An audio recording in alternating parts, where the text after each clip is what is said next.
So once you become an astronaut, it takes a lot of effort to get there, a lot of studying, being really good in school, training, whether it's through the military or being a scientist or an engineer somewhere or a doctor.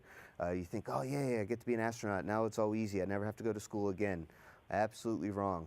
You spend a lot of time training as an astronaut, especially getting ready for your first mission.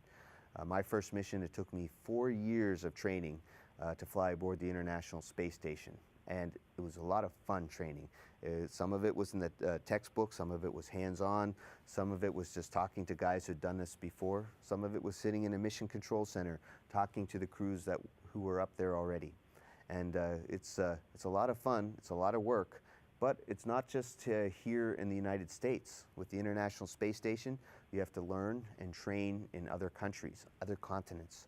So I've spent time in Japan training for the Japanese module, in Canada for the big robotic arm, as well as in Europe, and a lot of time in Russia, especially since my first 2 flights were aboard the Russian Soyuz.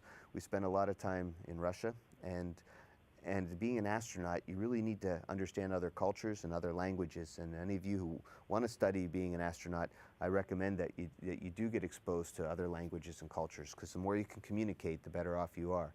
And it turns out the secret isn't just for being an astronaut, it's for making your way in the world today, so to speak. I mean, it's a very multinational world out there, and the more you can talk, the more you can communicate and express yourself, as well as understand the next guy, whether they're born on a different continent or not, the better off you are.